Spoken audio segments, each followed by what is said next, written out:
We good. We good.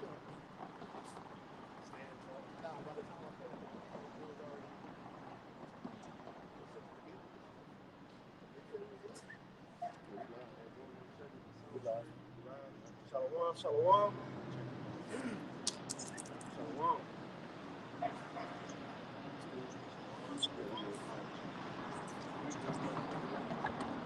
All right, shalom. First and foremost, we want to give all praises, honor, and glory unto Yahweh, and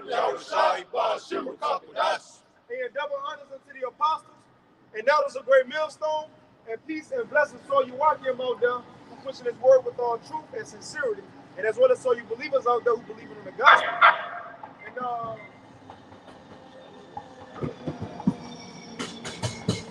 And there's a couple brothers from the Great Millstone Houston Church. Off camp. But again, we out here to prophesy against the downfall of America, Babylon the Great. And also part of our message is to tell the Israelites who they really are. Because, man, for years, we've been being called different proverbs, bywords, but now we're coming back to who we are, which the Israelites today are the so-called blacks, Hispanics, and Native Americans. You know? But that's a part of our message too, calling our people back by way of the word of the Lord to their power, the Heavenly Father Yahweh and our Lord Yahweh Shai, which today Jesus. You see?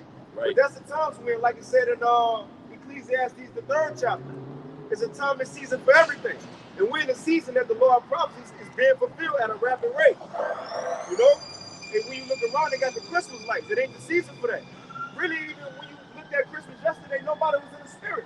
Right. You know, the Christmas Eve, nobody was in the spirit. And I'm sure the views, you know how every Christmas they play the Christmas story on TNT or some shit. You know, with little Ralphie. Right. I'm sure it was all time low. There's nobody in tune no more, man. That mirth, love is gone.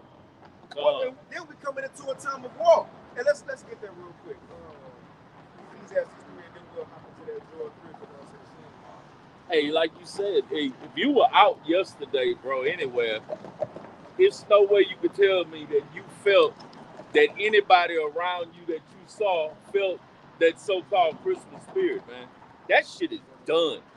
I mean, the only thing that you heard when you heard the word Christmas was Christmas complaining. Christmas struggling to make ends meet. Christmas, do I pay the light bill or do I get these gifts? Christmas, I don't know how we gonna do it this year. It was all about complaints. Wasn't nothing jovial. Wasn't nobody, yeah, Merry Christmas, all right, yeah, all that bullshit. Because like the brother said, the mirth is gone, man. All that game playing and the good times and all that, that's out of here. Nobody was jovial yesterday, man. I mean, anywhere I went, I just looked at people, just studying people, just looking at people were like, fuck, man, it's like a regular Monday gotta go to work atmosphere, man. You know? But yeah, I just wanted to say that. Yeah, go ahead. No, I just to add with that, I didn't really get out much, but just in my neighborhood, it don't even look, it just look like a regular ass day, man. Right. Like on Christmas, you usually see trash cans full of wrapping paper and shit.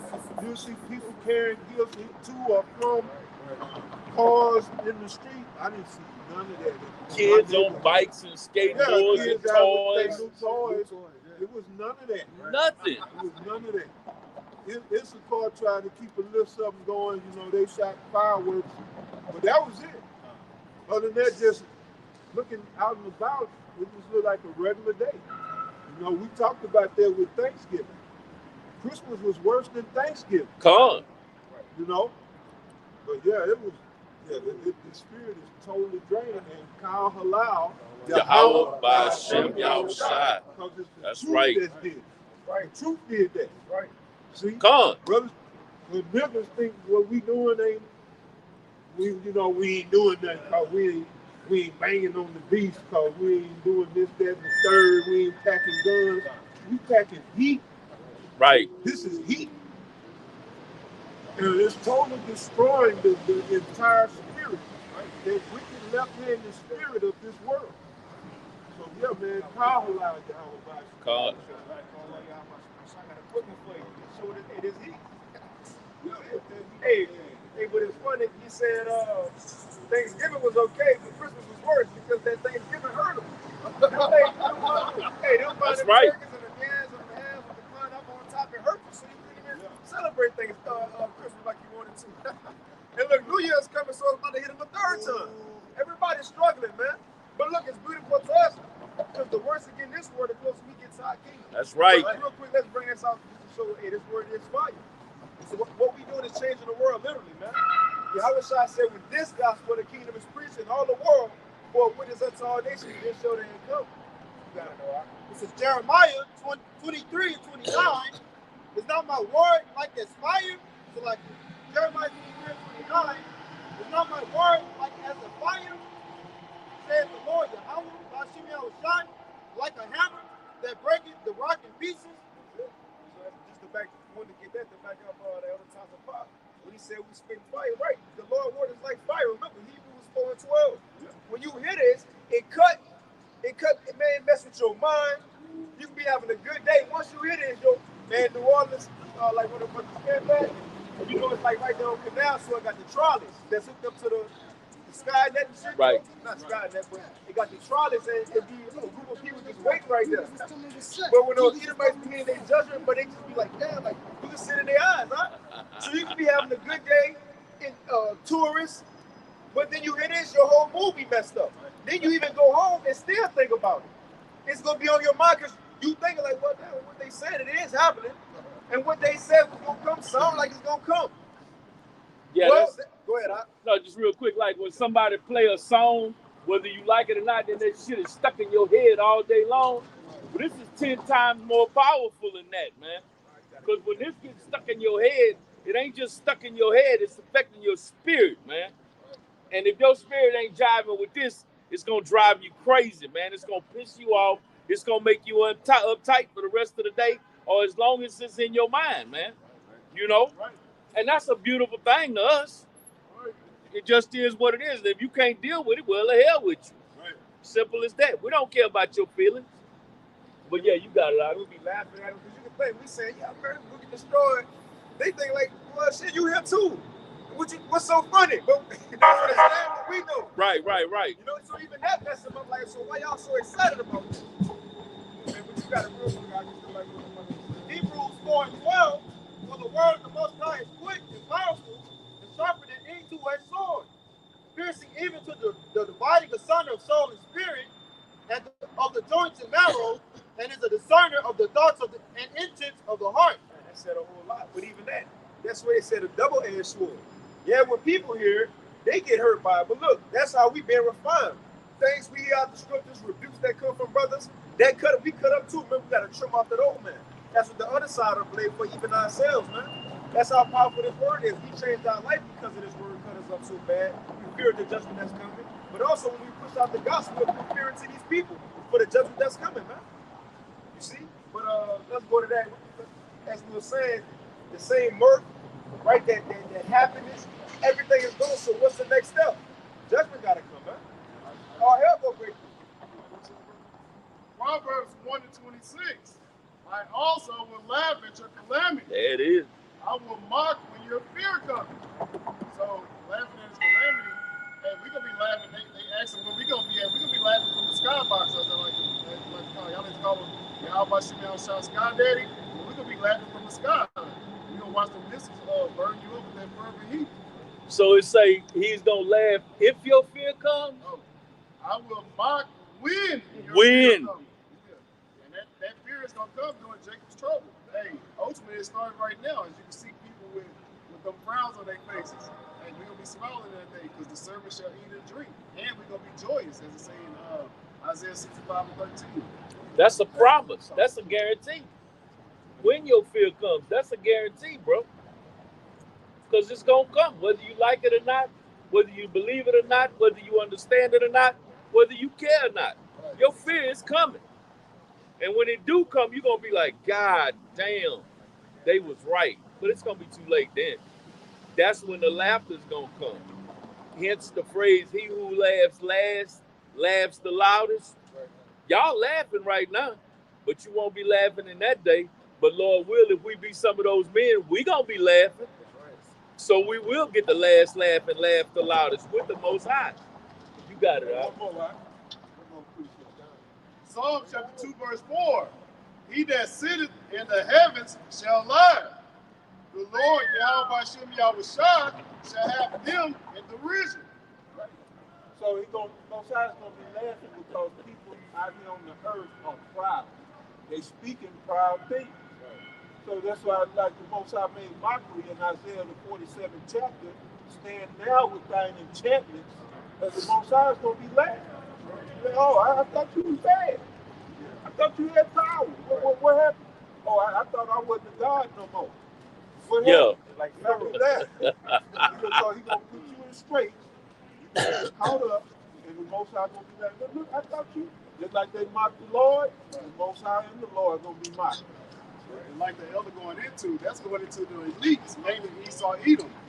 But hey, the Lord, like the elder going into, the Lord and his minister have the last laugh. Yeah, Edom first and foremost, so you two-thirds, yeah. All of you laughing at y'all certain. That's why you come a little closer. It's a little. No, just come a little closer when you speak up. Everybody like,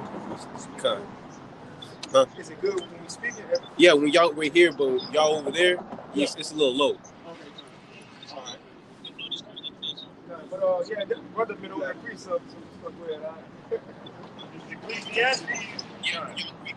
Ecclesiastes chapter 12 and verse 1. Remember now the Creator in the days of thy youth, while the evil days come not, nor the years draw nigh, when thou shalt say, I have no pleasure in them. So now is the time, because the day of the Lord is coming. This is what we prophesying to y'all, that the day of the Lord is coming. World War III is coming. The MOTB is coming. There's a famine coming. That's the famine right. of the word.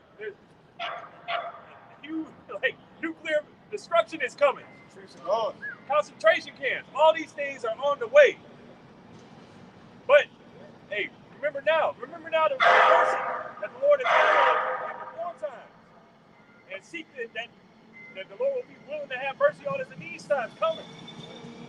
I think Habakkuk said it. They rule, but they said, Lord, when you go in your route, remember mercy. That's what we open. When the Lord really brings judgment on this world, he remember us and spare us, man. God. And I got another precept this in between this. This is Sirach 11 and 25. In the day of prosperity, there is a forgetfulness of affliction.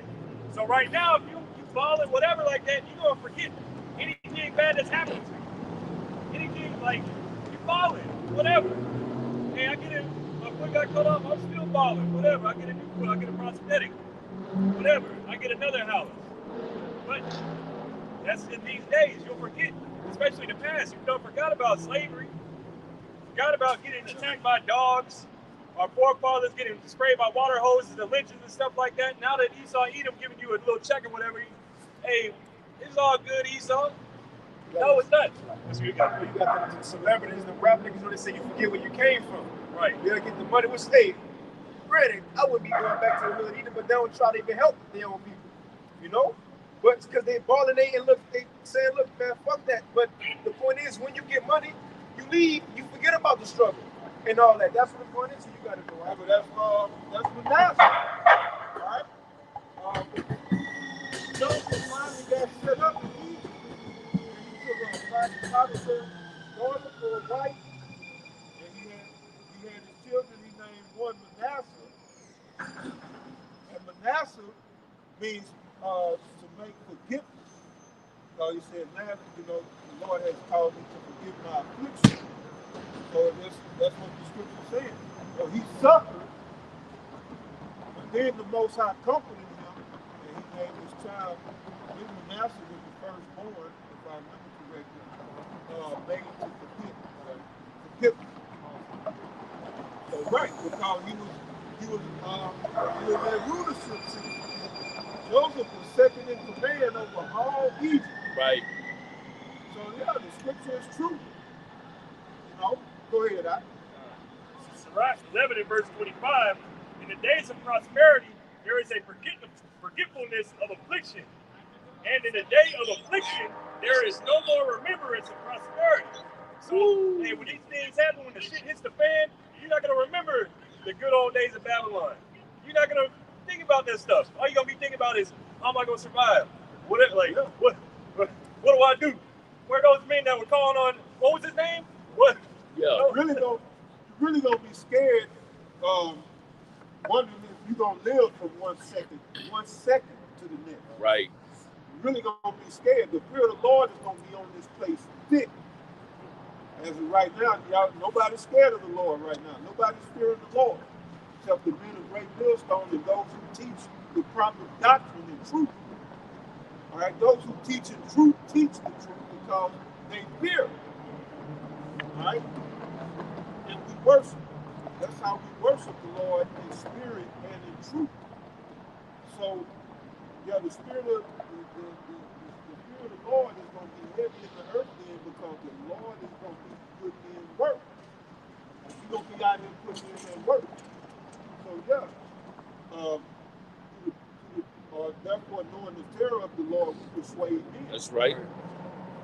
But men don't want to be persuaded in their pride. And that's why the Lord is going to be laughing. Don't remember, you wasn't scared. The whole world is going to be brought into derision. Go ahead, Doc. Verse 26.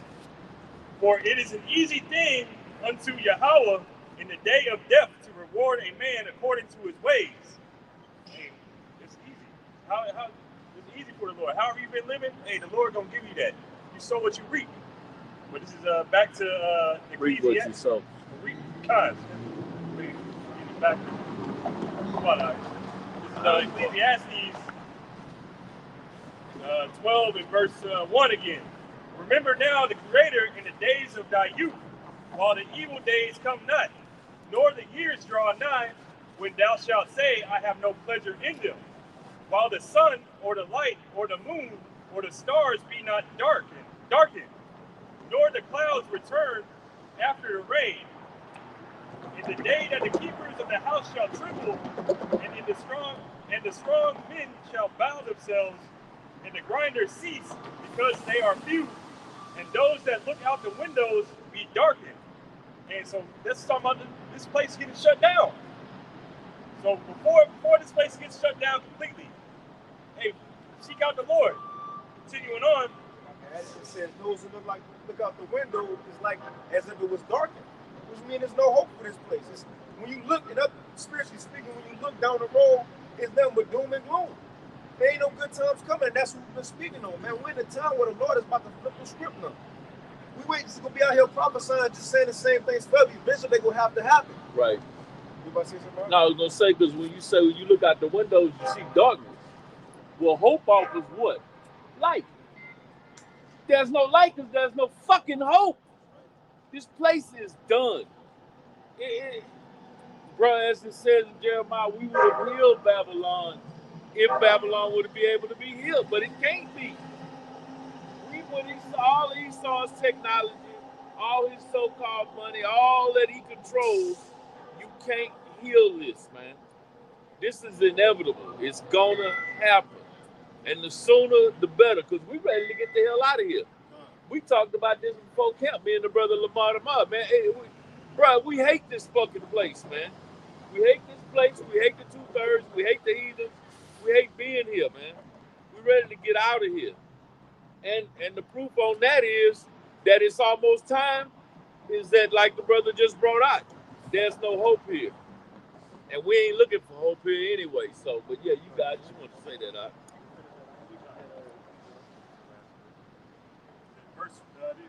Ecclesiastes chapter 12 and verse 4. And the doors shall be shut in the streets, and the sound of the grinding is low, and he shall rise up at the voice of the bird, and all the daughters of music shall be brought low. And going back to what Paul was saying about how the Christmas, how it's not really the Christmas season, don't really feel like all this stuff is being brought low. They still trying to go through the motions of this, but it's over. And you know, people when they know New Year's coming, they say, "What, New Year, new me?" Or they look for prosperity. Okay, I'm gonna pick myself up this year. You know, I might get that car this year. It's gonna be a better life. But according to the Bible, what it say, the plague's gonna come come as a woman in travail, contraction. The closer we get to being delivered, the worse it's going to get daily. 2024 going to be a worse year than 2023 was. That's right. 2024 going to be far worse than how it was when CV19 hit. People thought CV changed the world. Watch what's about to happen when it comes. They talking about another disease coming, but this time they're going to turn the lights off. Not deal with it. They're going to turn the lights off. It's going to be different riots on the street. Eventually, people going to walk out their house. Hey, you know that movie, Leave the World Behind? Right. Now, they gave the perspective of the rich people in the hills. And what they were saying, in the city is going down. The point is, they didn't give the perspective of what was going on in the city. It was going down. That's what's coming to the streets of America. It's already going on across the four corners in certain places. You know, these things going to pick up worldwide, but especially in America. In the movie, nobody was running in their house yet because they was far out there. The thing was, it didn't take long for people in the city to say, man, fuck it. It didn't take long. Remember, the Wi-Fi was out for a couple hours already. Right. It didn't take long. Right. People already started running in other people's houses. It had gunshots, smoke in the air. Right. The point is, it didn't take long, and then eventually, you know that was going to come to the hills. That's the time we living in, man. Nowhere to run, nowhere to hide. Just like in Egypt. It ain't just going to be the everyday common person suffering. The Lord said, as the king suffered, so did the common person. The CEO gonna suffer, just as the least man in his company gonna suffer alike. I always say LeBron James might be in a concentration camp with his biggest fan. Same cell, everything. Right. And look, in that day, the brother just read, he ain't gonna kill you as LeBron James. He ain't gonna kill. He's trying to see how to survive. Come on, man. You thought your friends was your friends. You thought said Merry Christmas. You know, I had the matching fit. You know, they got the matching Christmas Day fit in front of the tree with the, pajamas. With the pajamas and shit. Come on. Them same people gonna be putting each other to go. Right. That's what the scripture's talking about, and that's the time we coming in, man.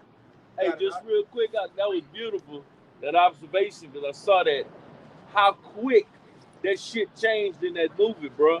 It wasn't even a couple of days, and it was all out chaos and a civil war going on in the city. Like the brother said, gunshots, fires, explosions. Shit just went chaotic in a couple of days. That's not just for a movie effect, man. If you think that was just, man, that's cold how that happened in that movie. That ain't got nothing on the way it's about to go down for real here.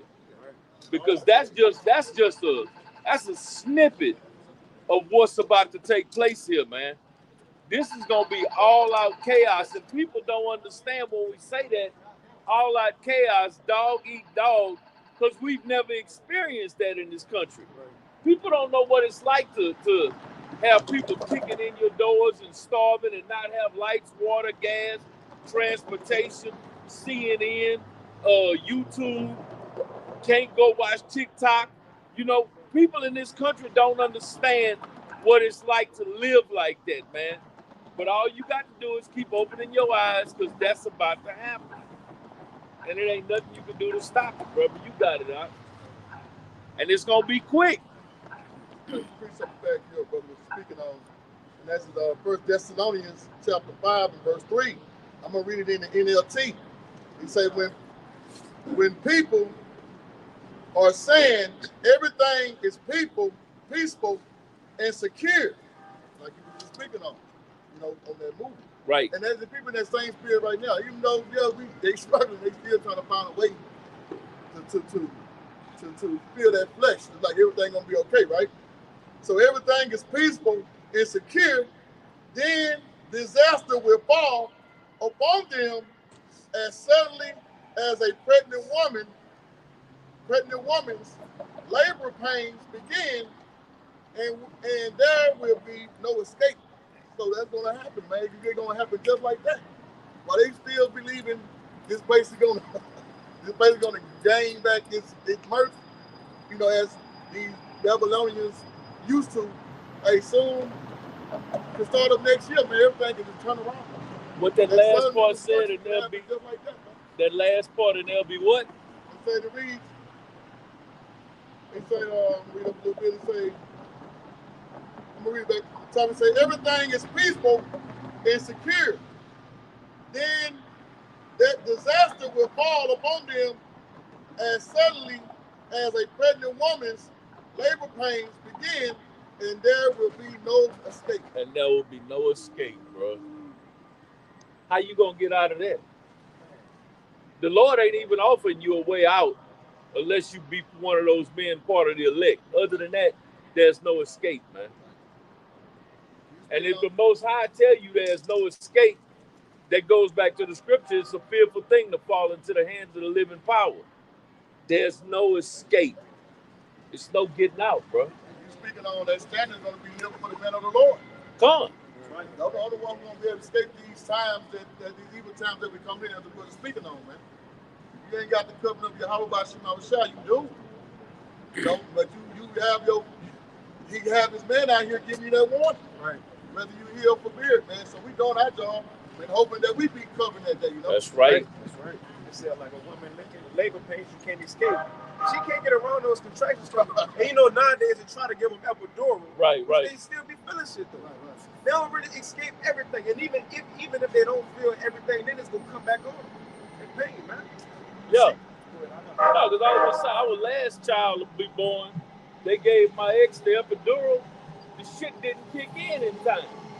So guess what that means? She's sitting there sweating bullets, pushing, screaming. I'm like, oh well. And it's the same attitude now. Oh well. Somebody got to be 2/3. Hey, it did kick in time. Like the help, I guess the solution for America. The Lord gonna bring the judgment before it come. It ain't gonna kick in time, man. You ain't gonna find the right president in time. You know, somebody to save the world, man. You ain't gonna find a cure to cancer in time and a CV in time, man. Right. Come on, man, you got it out. Speaking of time, we've been holding this account. This is Ecclesiastes chapter 3, verse 1. To everything there is a season and a time to every purpose under the heaven. A time to every purpose under the heaven. It was a time that America was in its Pax Romana stage, the golden era. Pax America stage. The golden era, man. Right. Everybody making money, the economy booming. Everybody got nice cars, clothes, going out, taking trips, Disney World. That's when Disney was still innocent. You know? Date night. Yeah. People want to date nights out, the movies. That's when the food was still good, real food. Hey, I got to think it was you. You was like, when you was younger, McDonald's and Apostle recall one of y'all, but Burger King, McDonald's, that was real meat shit. That was real meat, bro. Yeah. Yeah, and you can smell, if you walk into a McDonald's right now and just smell it, it's nowhere near the smell as it was in the early 70s, man. It's just, I guess you just had to be there, but I'm saying, you can smell that this shit ain't real. Yeah. I mean, and you know what was really crazy to me? Well, not so crazy. Yesterday as I was driving, everything is closed because of Christmas. But every McDonald's was still open. And these motherfuckers had cars around the building out to the street.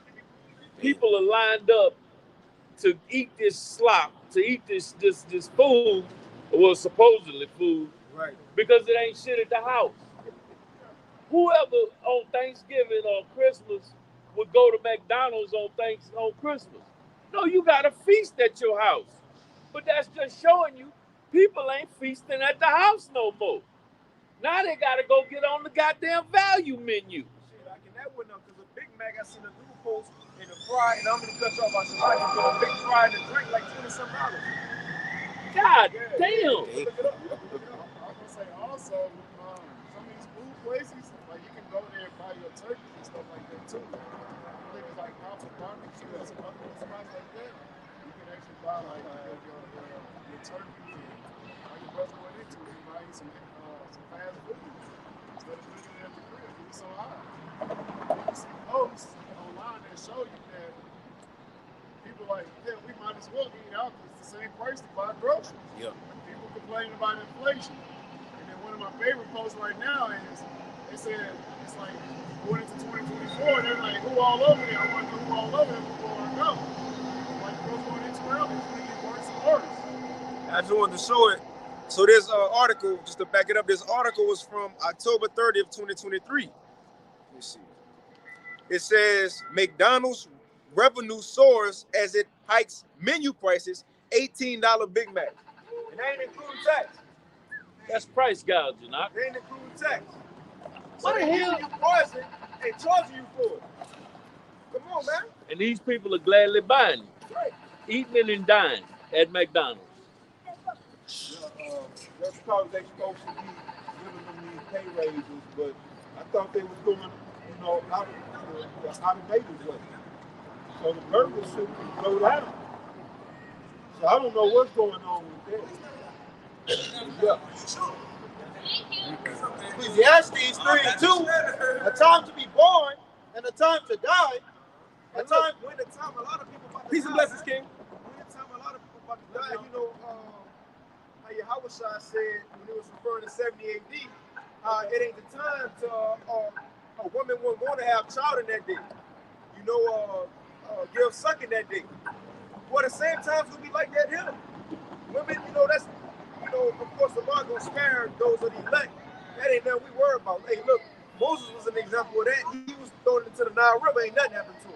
With ancient alligators, I thought about that yesterday. Ain't nothing happened to him. The Lord told us, 2 Ezra 2:26, he said he gonna spare us and even our children they can see destruction. Somebody gotta be children on the chariots in prophecy. And also in Jeremiah, the Lord said he gonna save those who got children in their stomach and those who still in the titty.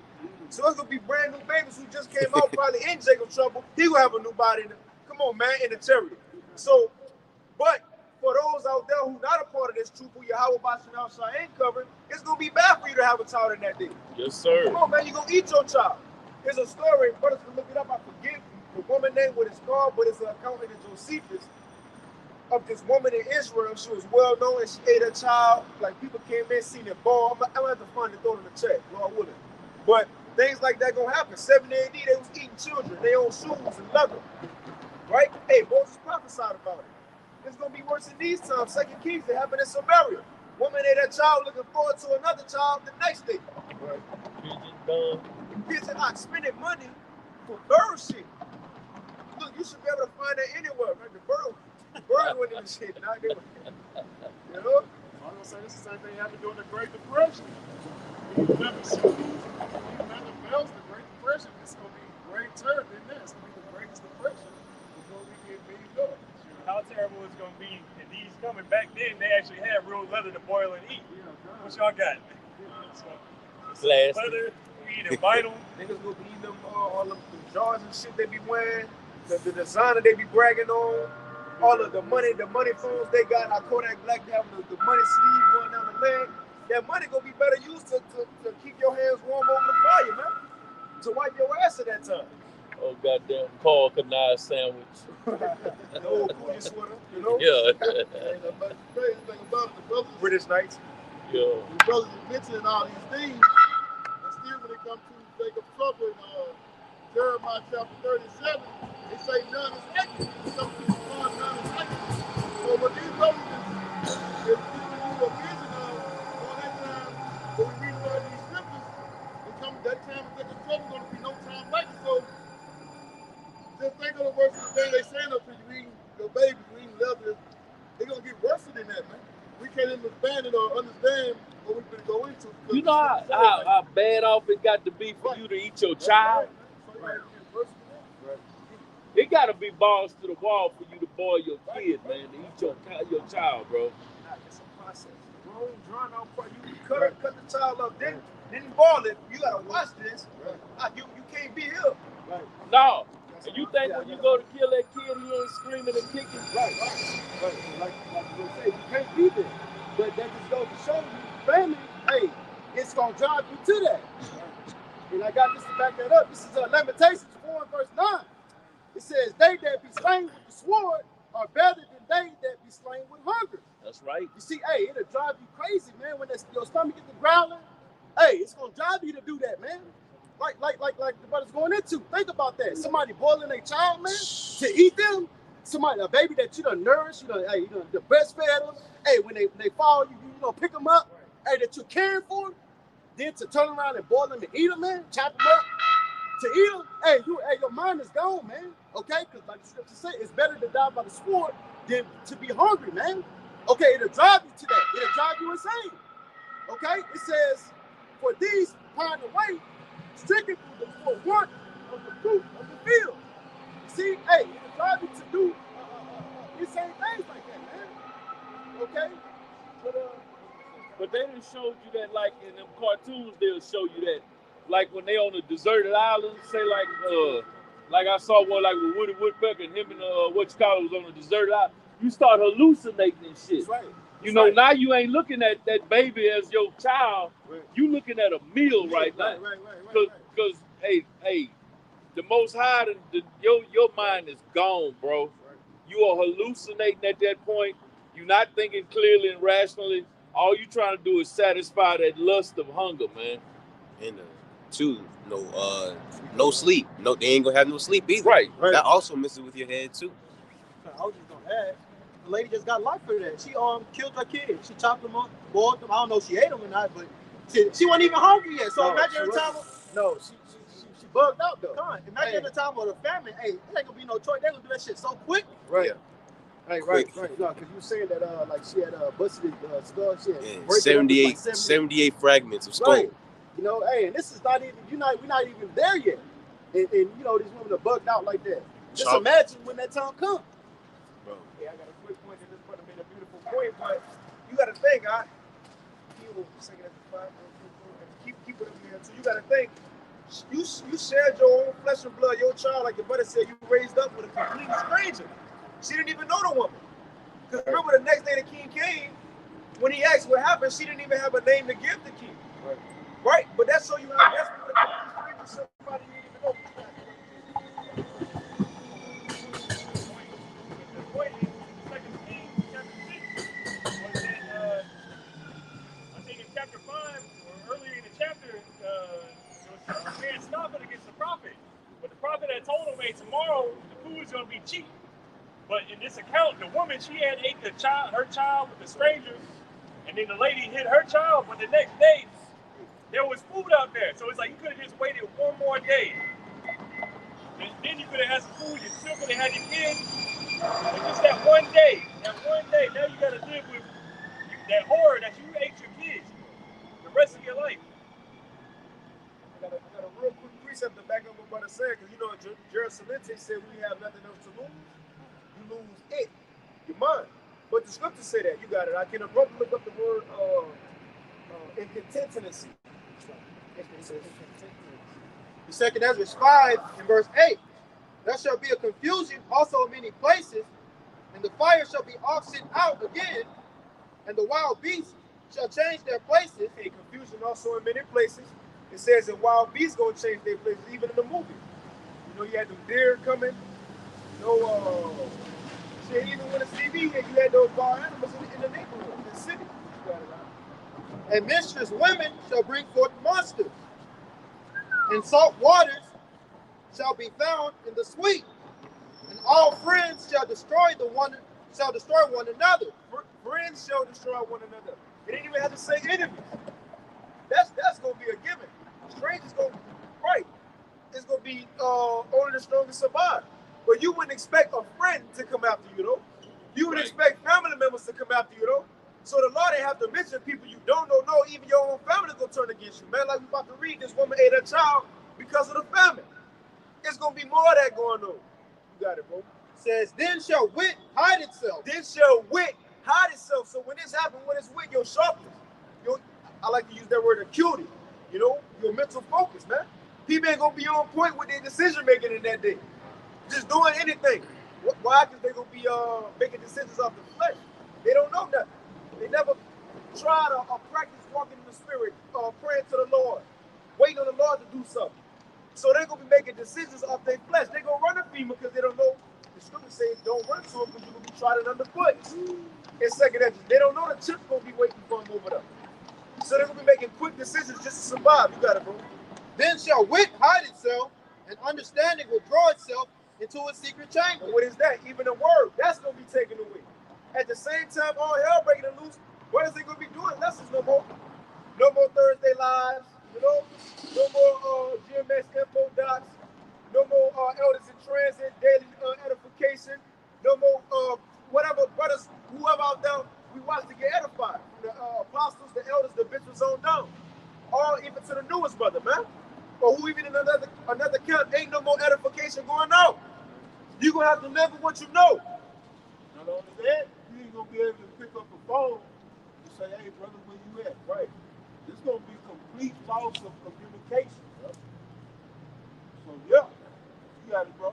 That's it. Got it. Second Ezra 5 and 10, and shall be sought of many, and yet not be found. Right? And what? It said understanding. It said shall be sought of many and not be found.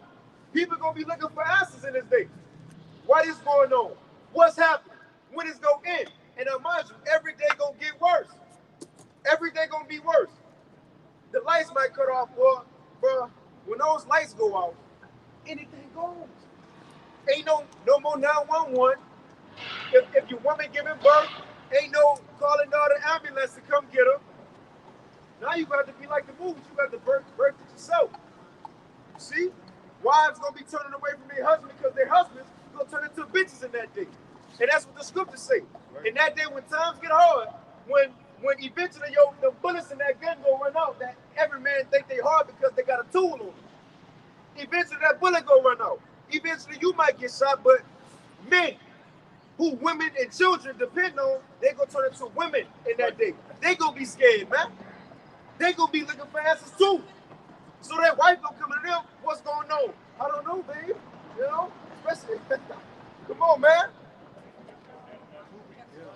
Yeah. I don't know what to do. I usually have my phone. Right. I don't know what to do. He said, without my phone and GPS, I'm a useless man. That's why us who know this truth, it says men shall be as fine gold in that day. Women gonna be around the men or want to be around the men who know what's going on. Men who gonna be stable in that day. You know, people gonna be spazzing out the looks on people's face. Brothers might just be walking around confident, laughing. You see how people going through shit, looking healthy, because we gonna be eating. People gonna be looking famished. The brother just read it, they gonna pine away. Man, you might be walking, still looking, you got a glow on your face. Right? Clothes might still be clean. While people shit got dirt on it, blood on it, ripped off. That ain't hard, that ain't far-fetched. For 40 years in the wilderness with dust and the elements, the Lord said not even our shoes was messed up. How much more on this concrete, man?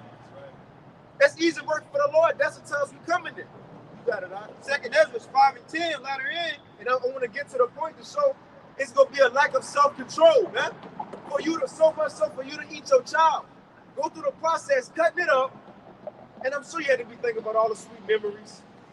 You know, when they grew up, Timmy first steps. You know, what you just got it for Christmas. Yeah. Then you had to wait on the water to boil, huh? Then threw him in there. Come on, man, you got it, bro. It says, then shall unrighteousness and incontinency be multiplied upon the earth. So I said it wrong. Incontinency. Yeah, incontinency. It says, so once the word be taken away, once it says friends go destroy another, in other words, all chaos in the streets, it says, then, how you say it again? Incontinency shall what? You can read it again. Second Ezra 5 and 10, latter end, then shall unrighteousness and incontinency be multiplied upon the earth. Unrighteousness, what is that? Breaking the law. People gonna do whatever they gotta do to survive. Lawlessness, man. That's gonna increase. And it says incontinency gonna increase. Now, what is that, huh? This is just a quick Google definition. This is just a quick Google definition. This is having or showing a lack of self-restraint or control. Having or showing a lack of self-restraint or control. That's what that word means, man. Incontinency. See, you're a fool. The fool don't observe time. He don't know what's going on. Right? He don't know what's going on, man. We have been talking about serious matters, things that even gonna affect daylight. That's what we talking about. He riding around here playing, hey, like smoking, all playing. Right. You see? Right, playing. And look, his shit going down, his kingdom going down. But he walking around here playing, man. But you can read, what it says, a lack of self-control and lawlessness, that's going to rise. So people going to be doing anything and not even considering what they're doing. And I think you said it, when you don't eat, when you don't eat, your mind messes with you. You got a tall son, you might look like the hot dog. Right. You know, you got a big son, you might look like a hamburger. right? You walking on the street, it might be a sunny day, you know, the waves sometimes look like water. Yeah, You yeah. think you find water, go diving. You know? So, right, so include you haven't ate in a week or so. You just be eating a little bullshit here and there, right? You got some water from somebody, you got lucky. Now include that in, because remember, everybody gonna be running for their life in that day. It's gonna be a lack of sleep too. Now, Ty, lack of sleep in, but you ain't eating it. Come on, man. Come on, tie all that together. That's what the Lord talking about. People already be mad, pissed off when they can't get no sleep, huh? I know I do.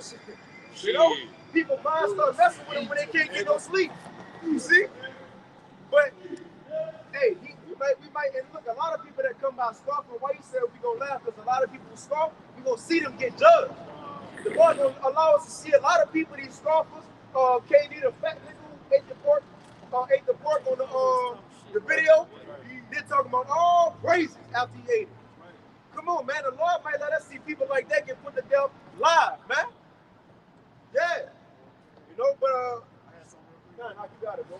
In the etymology, incontinent, late 14th century, wanting self-restraint, immoderate, intemperate, not holding back. Woo. So wanting self-restraint was the main point that I wanted. Hey, it's gonna be hard to hold back because you're gonna be so hungry, and then that's when you're gonna end up getting that microcaragma, like the nigga that just rolled by on his bike talking about Egypt. We're talking about Egypt. No, we're not. We in Egypt talking about the downfall of this kingdom. We don't agree with this place. Just real quick before he leave, see old boy walking with the groceries across the street. You talk about restraint. What kind of fucking chance do you think he'd have in that day walking down the street with that shit in his hand? He wouldn't make it half a block with that, bro. And look, even before the times we talking about, probably like the first couple of days, when they still got shit in the stores, when people running in and out, or even able to still buy shit. I hope single mothers out there, men, don't send your woman to get food. They'll go in the store, buy shit. They're gonna have little gangs ready. Oh yeah, ready out there to take everything you got. Even if they don't take it, you better believe somebody gonna follow you to your crib. Wait till you start. Oh, even if the day you got food, you gonna start cooking it. Other people don't have food, they gonna smell it. They gonna smell it. They coming. Can't forget about them animals the Lord gonna let out. Oh, women. What women's products you gonna buy in that day? You gonna have a smell of blood on you. With animals around. Right. Hey, the Lord gonna open up them prisons. Men who've been on solitary confinement gonna be out. And that's, look, he opened up the prison buku times in the scriptures. That's easy for the Lord. You don't think they gonna be in jail doing the whole check of trouble. Come on, man, them things gonna open up. They gonna open up. Well, it's already open. Mike Adams did a video last week, and he had a guest on. He was incognito because he was a whistleblower for traffic coming across the border. And by his testimony, because he worked security for the bus line and transport, he said it's all criminals coming from Venezuela that's going up to Chicago, maybe Colorado. They sending them there, but see they doing it different ways. So like Colorado, they may send the Russians or something, but it could be the Venezuela. But I know for a fact they're going up to New York. That's who's going to New York and Chicago. And you know, a lot of them staying here in Texas. But the guy said, because he's white, they didn't think he understood Spanish, but he was talking about how they was all talking about coming here to sell dope. And Lord knows whatever else. But it's going to be lawlessness. And what the brother's going into. It's already a situation, the stage is set for that lawlessness. But you're going to see lawlessness, and the Babylonian way is not to wait, not to show restraint. The Babylonian way is you want it, you go get it. If they don't give it to you, take it. That's the Babylonian way. So when the cameras are shut down, like the brother going into, the lights are out, communication is cut, yeah, you might as well stay in the house, lock your door. If you ain't got it, you ain't gonna get it. Yeah, you crazy as hell. I'm gonna tell you this, man. Muscle don't do you shit when you hungry. Right. You think, yeah, you get big all you want. See, my body built for efficiency. I can go days and still have energy without eating. But you big niggas, man, y'all will be in trouble. You know? But yeah. Hey, you know those, you about to say something about? No, I'm just saying, those bodybuilders, shit, when they hungry, they start to lose muscle mass. Your body starts to eat away the muscle. Fast. Yeah. Right. If you ain't constantly got that creatine or whatever, and all that shit and eating, they shrink fast. Because all that shit is superficial. The body wasn't meant to be. I mean, the Most High put certain men up there with the big figures. But if you weren't born like that, you got to become a slave to your body. We ain't got time to be a slave to the flesh. You need to be a slave to this. Right. This is the strength you're going to need in that day. That's right. Y'all got it.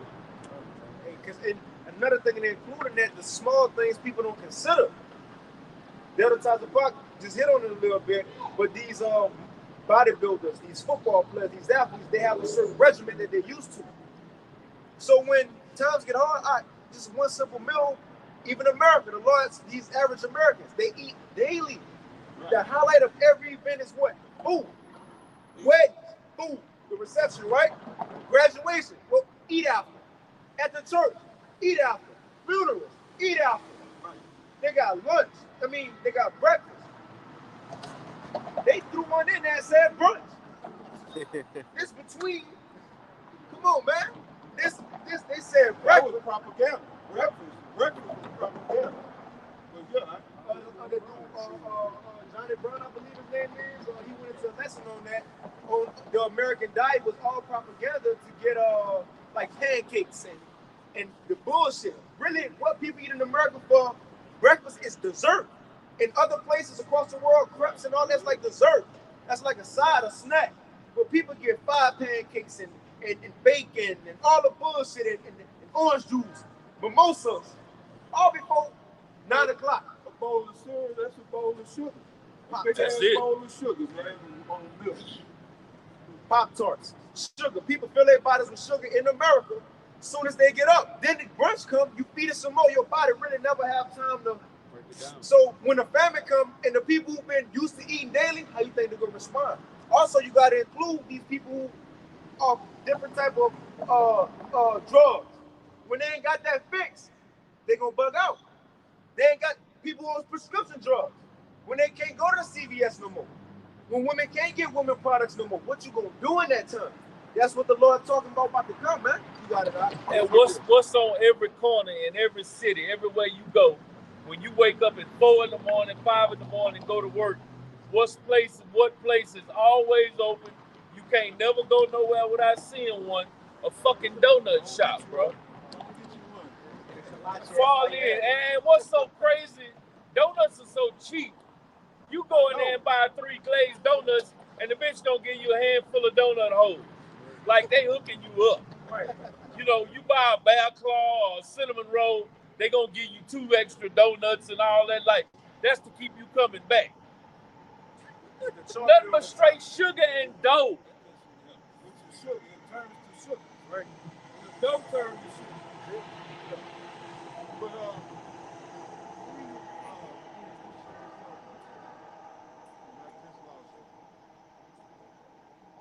Esau, I didn't think about it until I heard Esau say it. One of the reasons why U.S. got their asses handed to them in Vietnam, and Esau said, man, you know, them Viet Cong, they could fight all day on a bowl of rice. I was like, yeah. Exactly. And then, you know, they had the guerrilla tactics up in the tunnels and shit. Yeah, Esau got his ass handed to him up there in Vietnam. So he said, yeah. He said, they'll eat a bowl of rice and shit. They'll fight all day and shit the next day. But they don't eat like that. They train to, you know, their bodies are efficient on just a little bit of food.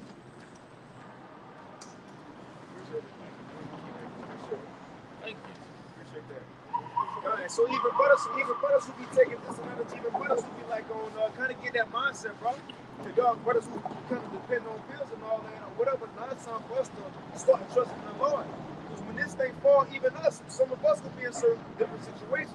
And now it's for us to trust in the Lord right now before that happens. So we don't be shocked with shit either.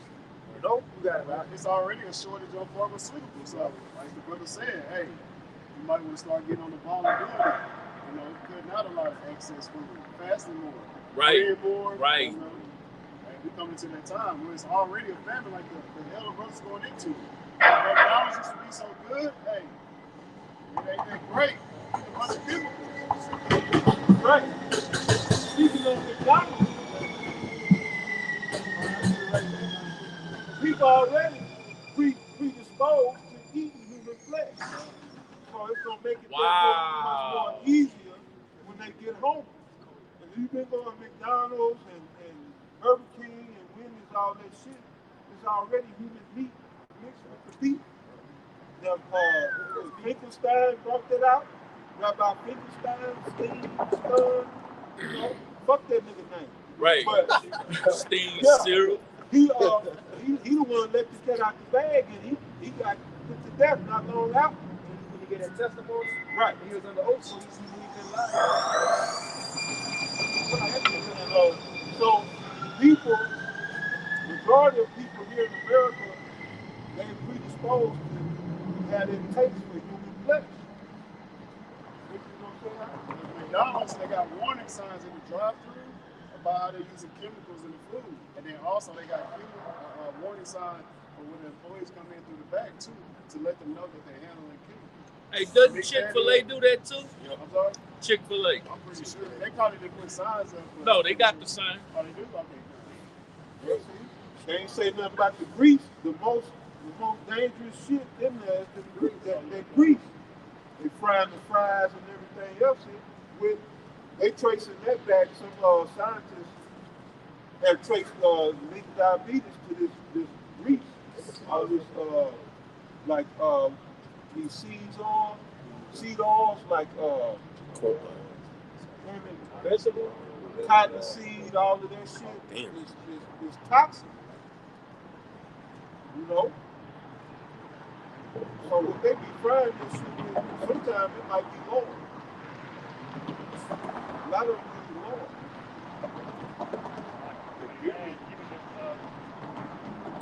What they were saying, the deer meat that we could try to get deer meat. They come with, they put pig fat in there. They put pig fat in there in the deer meat so you can get a taste of better. Because I went, Hey, speak up. get it, You gotta speak up. and they got fat, they got pig fat inside the deer meat. So you thinking that you eat pure deer meat, but it's got fat in it, got pork in it. Pork fat. That's why brothers too, you can get that precept. I would just say that's why brothers too gotta watch if y'all buying like sausage or different stuff like that. You may think you got beef sausage, deer sausage. Watch the casing on that. Right. Because it could be pork casing. Right. You know? It's good to get the skinless like beef sausage or something like that. This is 2nd Ezra 16 and 21. Behold, victuals shall be sold so good cheap upon the earth that they shall think themselves to be in good case. And even then shall evils grow up on the earth, sword, famine, and great confusion. You know, that's what we got right now. You can go get a meal easily. It's not as cheap, but it's still accessible. People think they're good, you know, it's a good time, but what's say the famine, sword, and great confusion is growing right now. This is And two, it's convenient. Because you can get Uber Eats, you can just sit back, text somebody, they can bring it to your door. Right? So people think, you know, it's a convenient word, things gonna get better, but as the brother saying, then with that mindset, then destruction gonna come. Right? Then people gonna lose it even more. You got it, brother. 2nd Ezra 16 and 22. For many of them that dwell upon the earth shall perish of famine, and the other that escape the hunger shall the sword destroy. Now, that's what the brother's talking about. He said, many upon earth shall perish of famine. That's a horrible way to go out, man. And if you happen to get a meal and you survive, the next day you might get shot. You might get thrown into the concentration camp and get raped. Come on, man. So every day gonna be something worse than the day before. What you escape from, and then what you go through, your judgment might be worse than what you escaped from. There's gonna be niggas wishing they went through the first shit. You know? You got it. This is Amos 5 and verse 18. Hey, I can't finish this one real quick, and then we got that. That's that second Ezra. When it says a lack of self-control. Second Ezra 5 and 12. At the same time shall men hope, but nothing obtain. Right. So when they lose, when people don't have the answers, when times get hard, when they lose that self-control, it says, then shall men hope, but nothing obtain.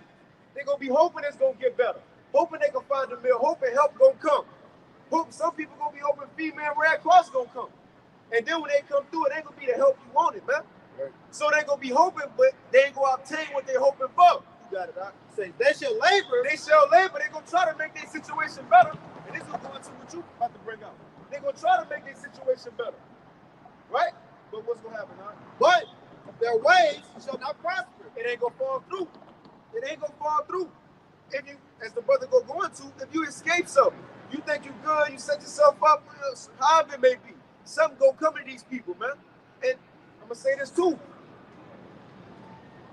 You know, it says how to elect, go and do unto them to be saved.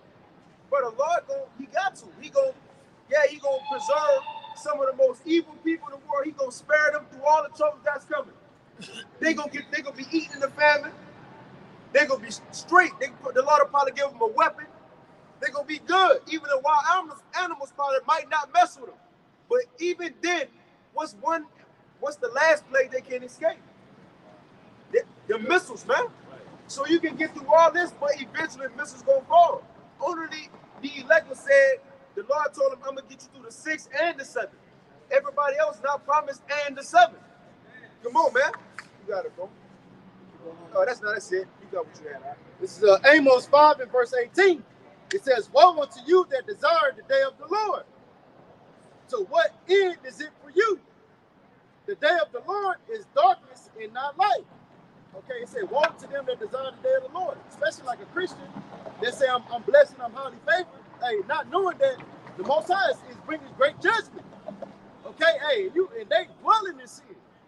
Okay, hey, Christian will tell you real quick that, hey, the Most High hate the sin, not the sinner. Right. Hey, but the scriptures tell us contrary to that. Hey, the Most High hate the sinner. Okay? But it says, as if a man did flee from a lion and a bear met him, or went into the house and leaned his hand on the wall and a serpent bit him, like the brother was going into. Hey, it's gonna be one destruction from another. No, I said one calamity after That's another. right. Okay, one calamity after another. You're gonna be escaping one thing, then it's gonna be something else. Okay, like the brother said, the famine. You may escape the famine, but just to be judged by getting bit by a wild animal, or getting destroyed by a wild animal, getting killed by a wild animal. Okay, it's gonna be like that. Something right spontaneously, right after the other. It says, shall not the day of the Lord be darkness and not light? You see, the most people think that the Most High is all love, man. Okay, and that he's just coming for peace. No, the Most High is a man of war. Okay, hey, what we're seeing is war strategies. Okay, hey, he's getting everybody ripened for the taking. They're going and thinking everything is good. Okay, but it's gonna be a day of darkness, like the scriptures say. Right. So let's get this account. We've been holding this because we've been giving examples on the time we coming in. Right. Now, when that famine here, you're gonna have people who have children. They're gonna be eating their own child and that they to survive. Now, again, we read. Who always said that, Bishop Day? And what are we reading? The Bible, right? This is the Bible. This is the Bible. So look, if it happened then, and we're coming into a time that's worse than it ever been, what you think gonna happen now? So let's read the Bible to get an example on when hard times or something like a famine came. And again, this is back then when people was more spiritual. They had more self-constraint. They ain't eat all day. Right. They ain't sit in a house all day and watch TV. Right? So what you think these people, how they gonna respond? Your average American, man. You got it, right? That's not when they said it was a great family that's married to get a concept, you know?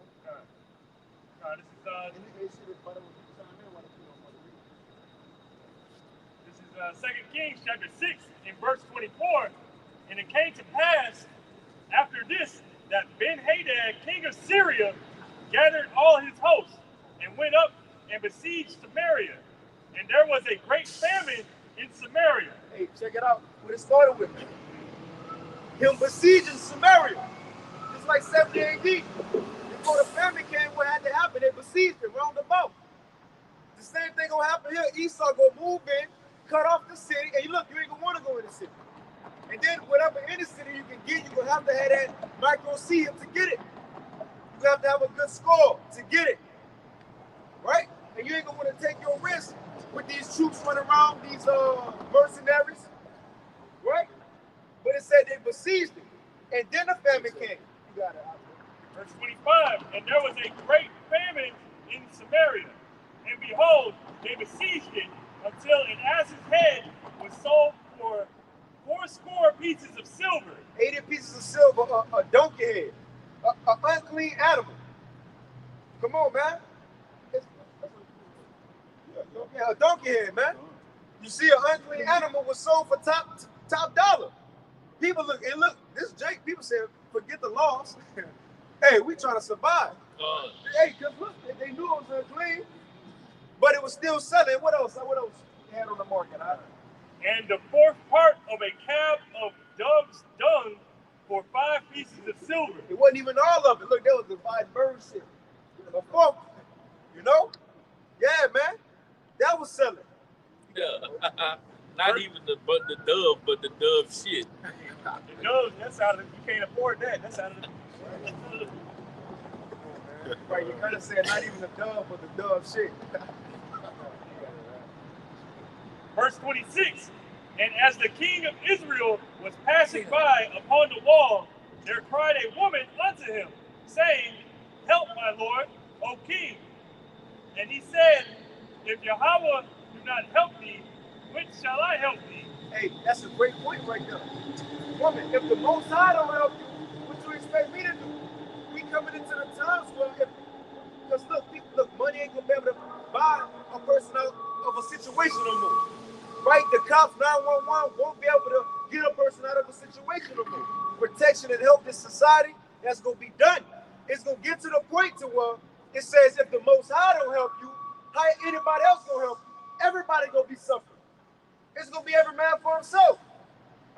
Look, already when CB hit, couples couldn't even stay together. They couldn't even be locked in the house. How much more when worse times come when 2024 gonna be far worse? Come on, man. They gonna turn on each other quick. Men ain't gonna be wanting to hear that complaining shit. Right. Hey, look at what happened in the road. She was ready to give up as soon as it started. Come on, man. You got it out. 2 Kings chapter 6 and verse 27. And he said, If Yahweh do not help thee, which shall I help thee? Out of the barn floor or out of the wine press?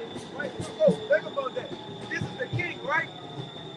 He should have something stored up. You the man. You the top man. You should have something stored up. You should have some type of resources. But he said, if the Lord don't help you, how you expect me to help you? You think I got something in the barn? You think I got something stored up? You think I got some water, some food? I ain't even got nothing. But he gonna ask him, what did you cry for anyway? Why you tripping like this? Verse 28, and the king said unto her, What aileth thee? Oh, which backs up what we said earlier. Even CEOs, the top people in the society, they gonna suffer. This the king, he was suffering too. And she answered, This woman said unto me, like you were saying, he didn't even know the woman's name or anything. This is a complete stranger. This woman said unto me, Give thy son that we may eat him today, and we will eat my son tomorrow. So we boiled my son. So the woman said, okay, look, this is what we can do. You hungry, I'm hungry. We're going to take your son, we're going to eat him today. And then we'll eat my son tomorrow. For her to even sit there, look, she probably fold it on like this. Fucking with that. Like, she put in consideration. Come on, man. This your child you raised up. Child that came out of you, huh? She put in consideration. She said, let's do it. Let's do it. Verse 29. And I mind you, women today don't even like their children. Right. They don't even fucking like them. Especially Eve, the so-called black woman, you know. Let's be real. But you can't even say that. You can't even limit it no more. It ain't just a so-called black woman. That's my bad. But she one of the leaders of it, but all nations. All women nowadays, they don't want children. Why you think it's on protest to get abortion? You had worldwide movements, women in the streets to march for abortion rights. We want to kill our children. When you think about that, you know how crazy that is? Come on, man, they advocate child sacrifice, really. And then even if they have a child, let's say Eve, for example, which again she a great example in this situation. The child don't even really be raised by her because it's always at the grandmother's house. Exactly. Come on, man, because she want to go out. She want to do this and do that. They don't even want to be around their children. See, the brother just showed a picture. You can show it to the screen, now. You can read it to him. So It says, look, going into the whole abortion thing. If you could hold on, I'll hold it for you. The water. Yeah. It says, I'd rather be. Hold on. What did he say? It says, I'd rather be a murderer than a mother. Right. Yeah, they was out there. They was out there protesting, about abortion rights. And the son says you'd rather be a murderer than a mother, man. That says a lot. That says a lot. The scriptures say, "Thou shalt not murder." And to land back off the brother, I was with a customer. They were up in age, elderly. And they were saying how the younger generation, they just pull up, drop their kids off, and leave. Come on now. Right, they had a woman the other day. We'll get back to the school teacher. She called his parents and was saying, like, look, your child messed up and shit. The mother didn't want to hear it. She didn't care. Like, it's a teacher problem. Like, she didn't care. But the point is, women don't even have a care for their children now when times good. So what you think gonna happen when times get bad? The things that was written aforetime was written for our learning. We read about it, man. We're gonna be seeing this. 2 Kings chapter 6, verse 29. So we boiled my son and did eat him. And I said unto her, And they was over talking this shit straight, huh? Right? Talking to, come on, they probably conversing, eating your own child with a whole stranger. Because you think you gonna get fed tomorrow too. and I said unto her on the next day, give thy son that we may eat him. And she hath hid her son. And it came to pass, when the king heard the words of the woman, that he rent his clothes, and he passed by upon the wall, and the people looked and beheld, he had sackcloth within upon his flesh. Right. That was pretty much the point. But he was supporting even the king. But the woman hid her child. She just wanted to mind you. You ain't gonna be normal people these times. It says because the love of many, it says because iniquity shall abound, the love of many gonna explode. Ain't nobody really gonna be trying to help you in that time, man. See, hey, women gonna be used to set up certain people. You might see a distressed woman, right, crying out, and you might go to her and take her trouble, try to help her, and out of nowhere about 5, 10 niggas come jump her, man. Right. That type of stuff gonna be happening. Right? And then as the brother mentioned, even after this, the next day, or a couple of days later, it was the next day. Next day. You can make the point. This is 2 Kings chapter 7. Then Elisha said, hear ye the words of Yahweh. Thus saith Yahweh, tomorrow about this time shall a measure of fine flour be sold for a shekel, and 2 measures of barley for a shekel in the gate of Samaria. So that was the next day. The next day, all they had to do was wait maybe 1 or 2 more days. And you could have been getting some food for a reasonable price. But no, you couldn't wait. Like, you couldn't wait. You probably didn't have no faith. And the Lord would provide for them, anything like that. They just, hey, what, you use my son. Then you got to live with that. Consider yourself in that situation. You contemplating, oh, I'm going to eat my child, whatever, it's going to be all good. Okay, you go ahead and do it. And then, as soon as you finish eating, here come a food truck. Right. And it's cheap. It's cheap. The food cheap. Because like inflation, a lack of food can make the price go up. That's why when you read the beginning of the chapter, it says 80 pieces of silver for some donkeys. And really, donkeys don't even got a lot of meat on these clothes. Right?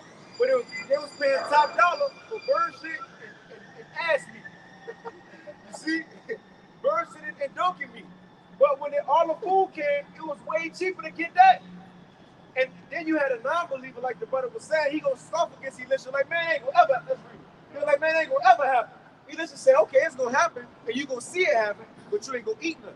So a lot of people out here, they hearing us say these things, they don't believe it's gonna happen. You're gonna see it happen and you're gonna die in it, man. You got it, bro. This is 2 Kings chapter 7 and verse 2. Then a Lord on whose hand the king leaned answered the man of God and said, Behold, if Yahweh would make windows in heaven, might this thing be? And he said, Come on, man, he talking shit. He said, man, he said the Most High name.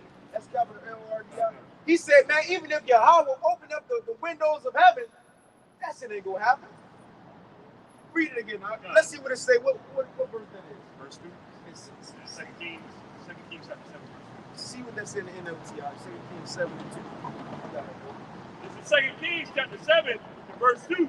Then a Lord on whose hand the king leaned answered the man of the Lord and said, Behold, if Yahweh would make windows in heaven, might this thing be? And he said, Behold, thou shalt see it with thine eyes, but shalt not eat thereof.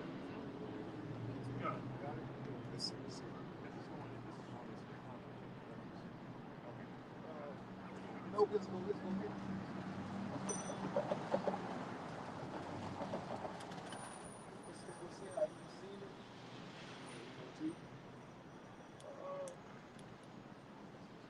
No, because it said that, okay, you know what I'm talking about? When you see it, all right, what it said in the NLT verse, and it will finish off on that. 2 Kings 7 and verse 2. The officer assisting the king said to the man of the Most High, So you listen, this is what he told you, listen. that couldn't happen even if the Lord Yahweh opened the windows of heaven. Come on, man. So he talking shit. Then he said use the Most High name. That's like somebody today, they come up and said, man, what y'all talking about? Yahweh Bashim Al-Shah ain't gonna do that. They scoffing hard.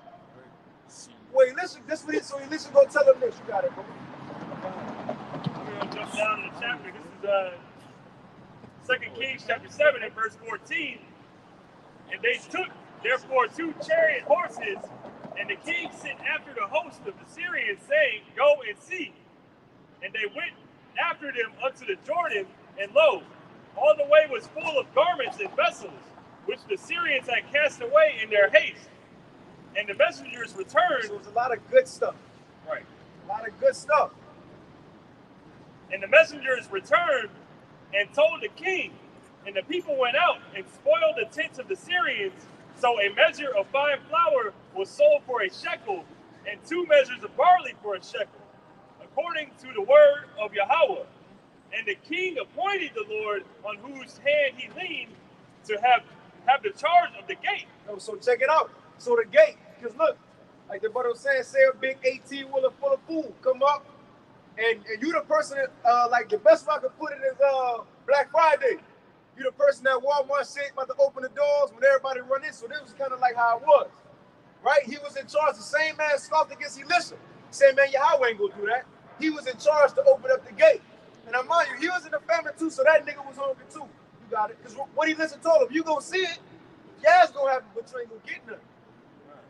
Verse 17, and the king appointed.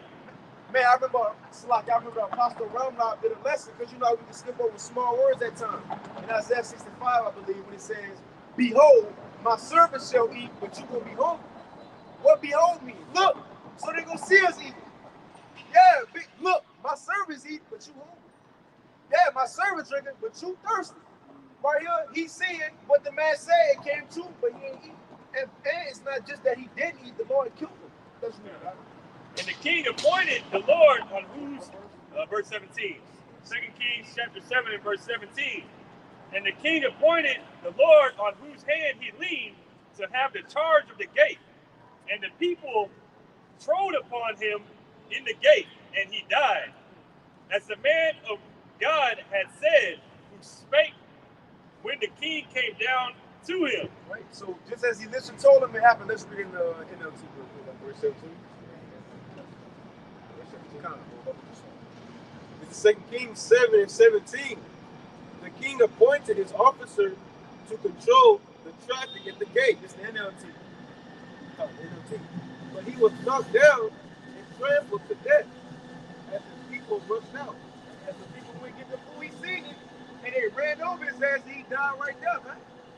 So a lot of things we saying these people don't believe, they gonna see it and they gonna die right there in it. You know? What the Lord got us talking about, these things won't come to pass because it's not our words. We're reading out the Bible. Let's get Jeremiah 30:7 real quick. There you go.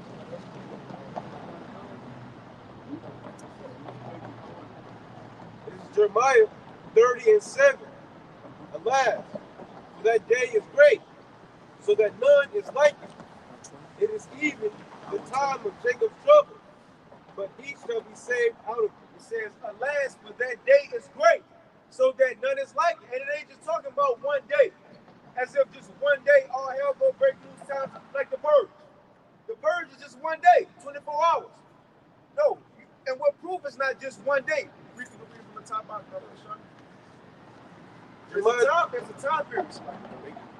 Jeremiah 30:7. Alas, for that day is great, so that none is like it. It is even the time of Jacob's trouble, but he shall be saved out of it. Right? The time, man, it's a time period. Jacob's trouble gonna start, and like the Apostle Paul, he often say, you ain't gonna have to ask, is it Jacob's trouble? You gonna know when it's Jacob's trouble. It's gonna be that bad, you gonna know when it's Jacob's trouble. That's gonna be the day, look, when people start running out their houses. Not just like on the movie, you waiting for the Wi-Fi to come back home. You waiting for center, you know what this shit is? Who be turning the lights Center on? points. Yeah, you gonna be waiting on them. This time they ain't gonna show up. They ain't gonna show up because that man gonna be trying to save his family. And look, the workers, they gonna still work in the city anyway. You see, the daily workers, that's the ones who gonna suffer first. You know, but it's a time of Jacob's trouble. Once that day start, it ain't gonna end until Yahweh Shai come back with UFOs and missiles in the air. Come on, man. The first day they crashed, people running the stores, and all hell break loose. You like, okay, it's gonna hit all of us like that. That's it. It gotta be it. That's it. When you know I can't go home and just lay my head no more. You will know that. Come on, man. When you hear gunshots, your next door neighbors, they screaming, they fighting. The dude got some barbecue over there. Somebody, groups of people going over there to take it. We gonna know when that time, and it ain't gonna only get worse until Yahweh Shai come back, which is the worst day. Now missiles gonna hit you, man.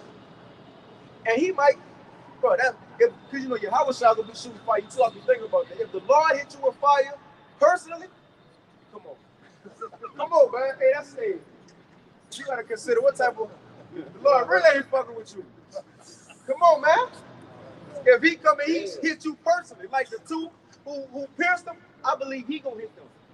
He been holding the grudge for that long. He may personally, I want them to. He might tell the angels, look, nobody touch them two right now. They mine. You know they say bring them back alive?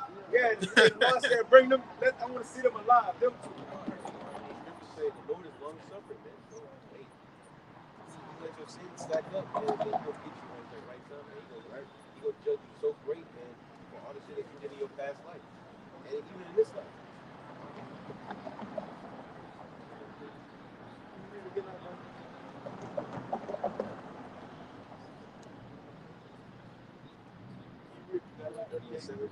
This is Jeremiah 30:7. Alas, for that day is great, so that none is like it. It is even the time of Jacob's trouble, but he shall be saved out of it. Right, so it's the time of Jacob's trouble, the time period. But the Lord, and that's the why we up here, and well, really the Lord got us doing what we're doing, but that's why it's on by the Spirit to do lessons daily. Come out here when it's cold. There's many other things we can do, but we hope that what we're doing is an accepted sacrifice, so when these things come, we can be saved, man. Right. We can be spared through them, and the last day we want to hear come up here in the Hebrew tongue. Everybody ain't gonna hear that, because some people might hear thunder, because the Lord gonna say it in the Hebrew tongue. Come up hither. Just like when something about the heavens came. Yeah, people said, man, it was thunder that was talking. It was an angel. They couldn't discern it. Only the elect go understand what he's talking about, what that was, man. He's giving it to them to come up there. You got it, bro. Oh, that was it on that list. You got it. Yeah, I just had a piece of it. This is 2 Ezra 16:74. Hear, O ye my beloved, said the Lord. Behold, the days of trouble are at hand, but I will deliver you from the same. So the days of trouble, what we was talking about in Jeremiah 30:7, Jacob's trouble, man. but it says, but I will deliver you from the same. And that's the elect. The elect are going to be delivered. Like the brother said, come up hither. That's only going to be towards the elect, man. And the rest of you 2/3 niggas, y'all going to die on this side, man. Right. Right. Yep. Just like in Isaiah 26:2, come my people. Come on. That's what we want to hear, man. Come on up here. You want to escape that fire. You got it.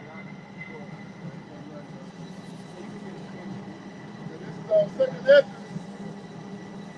This is Second Ezra. Second Ezra, chapter 15 and verse 14. Woe unto the world and them that dwell therein. For the sword and their destruction draws near. Draw nigh. So like, and that's near. Same thing what we're going into. And it reads. So if I can't make a point, so like, and it's specifically talking about now. Because when you go up, can you read it out when it says plagues on Egypt as before? The Lord talking about all this happening, at the same time the new Egypt will be getting judged. So these specific things we read going to happen right now in our time, man.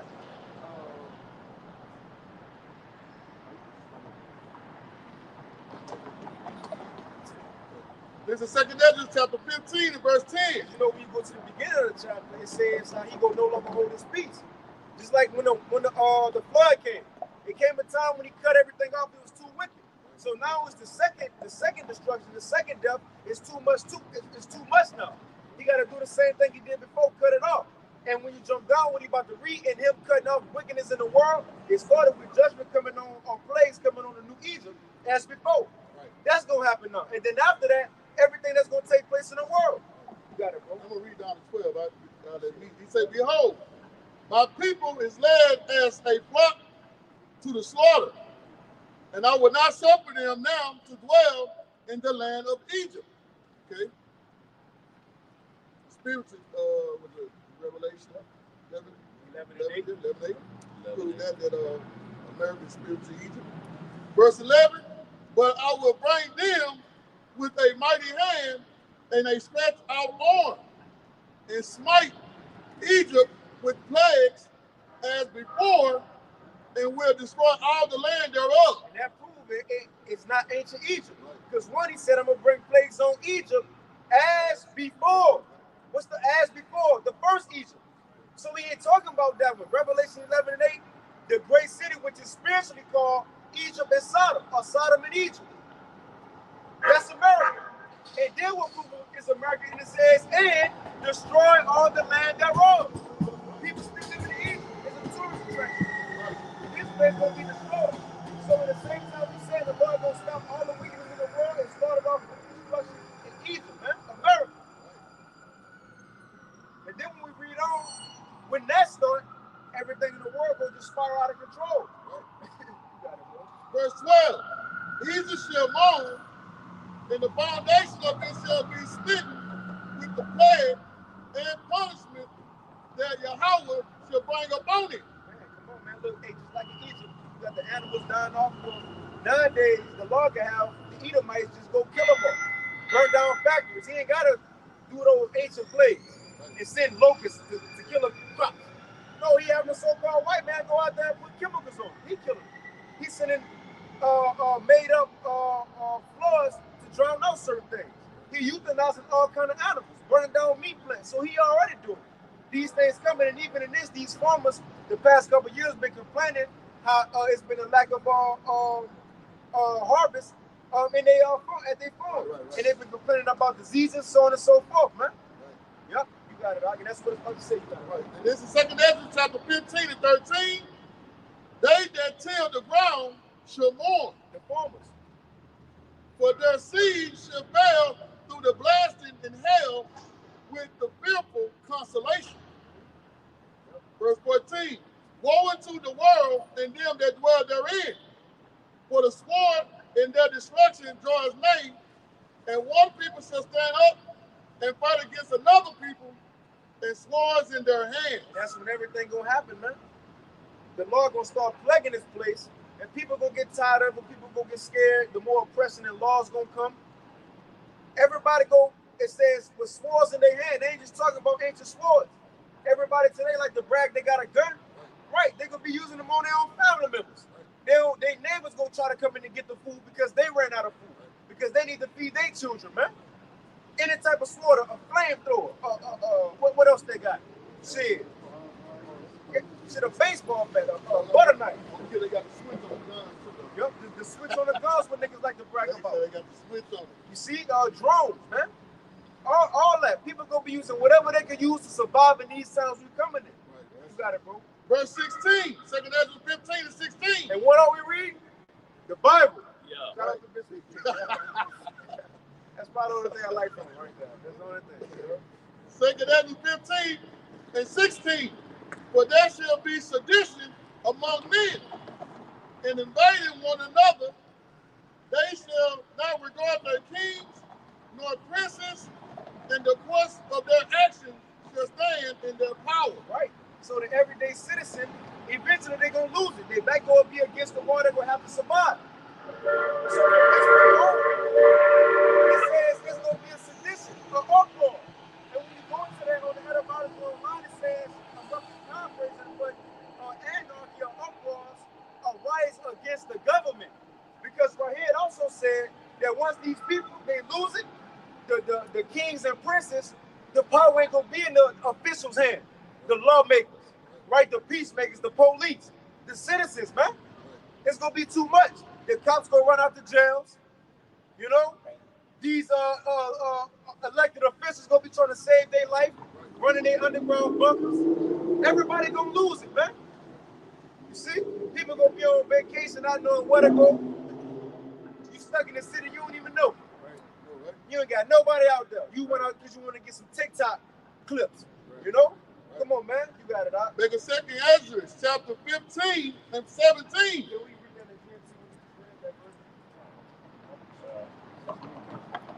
This is 2 Ezra chapter 15 and verse 16 in the GNT. There will be great political turmoil of one group trying to overpower another. And that's what we're seeing. Great political turmoil. Every country trying to see who's going to be the new leader of this new world order. Who's going to be the head of AI, technology? That's what they want to see, the CBDC.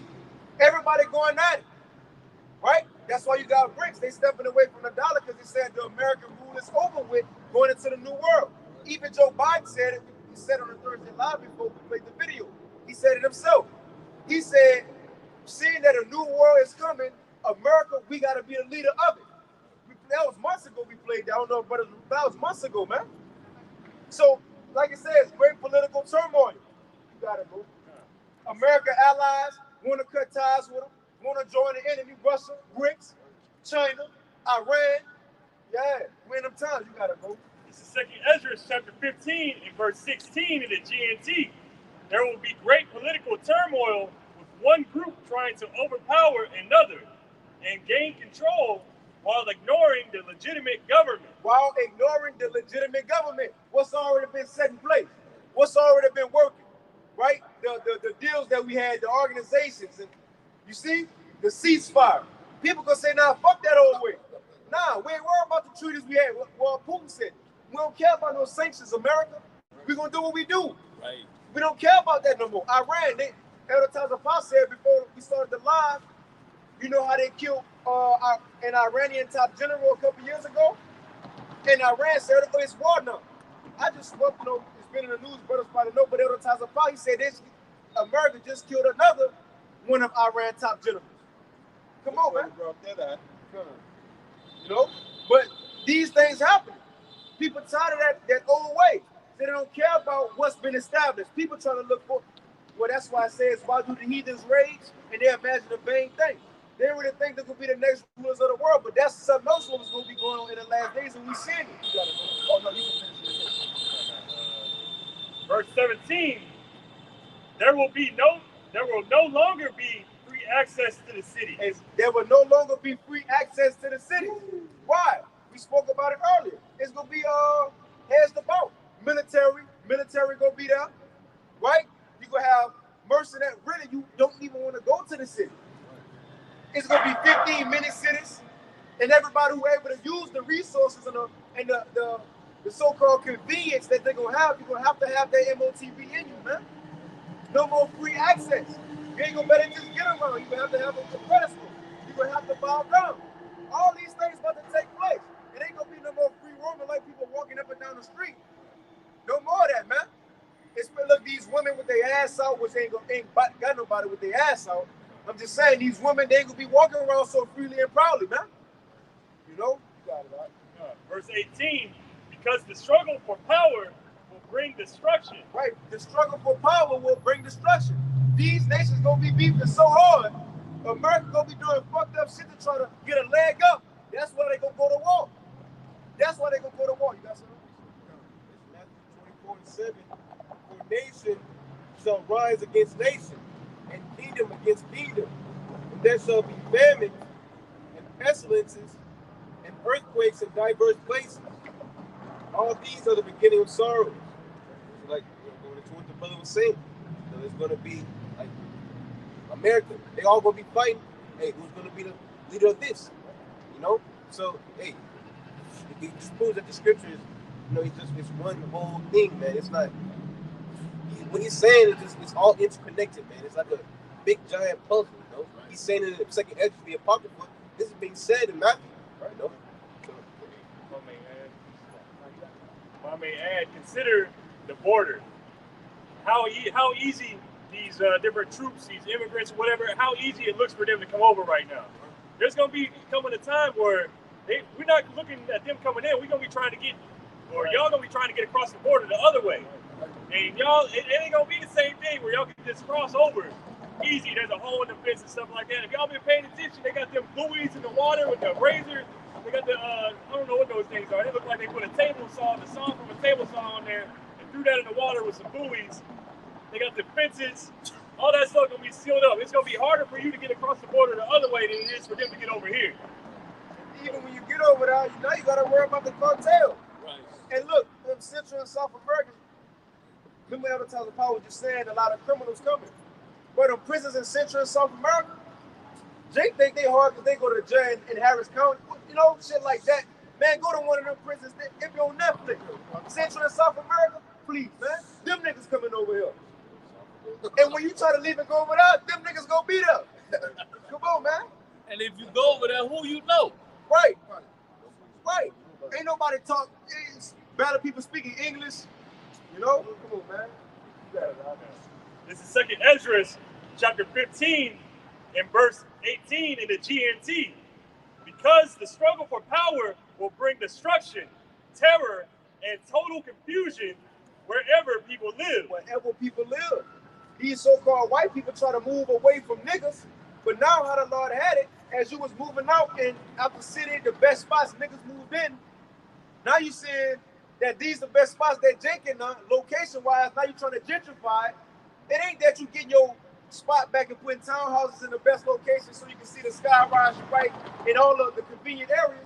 No, the Lord having you, because remember, gentrified areas, it ain't all the way done. Because you got townhouses, big houses right on side of shotgun houses, niggas trap houses. So really the Lord having Esau building himself up right where niggas at. So they ain't gotta go way across town or in the hills like on the movie. You right there. You in third ward. You around. Like it said, how Jake will be amongst these nations. Roughly paraphrasing this to do. All hell gonna be breaking loose everywhere. Rich neighborhoods, poor neighborhoods. You got it, bro. Speaking of this place being still to Egypt, this is what we're going into Isaiah chapter 19 and verse 2. And I would set the Egyptians against the Egyptians, and they shall fight everyone against his brother, and everyone against his neighbor, city against city, and kingdom against kingdom. And they're going to take place. What we're going into, we started with Jeremiah 37, Jacob's trouble, man. In these times, man, there'll be no holds barred, man. No holds barred. Isaiah 19, verse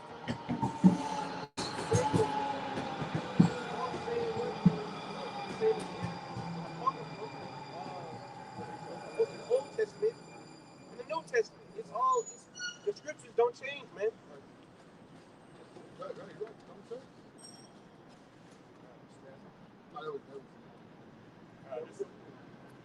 Right. Second Ezra, chapter 15, and verse 19 in the GNT. Driven by famine.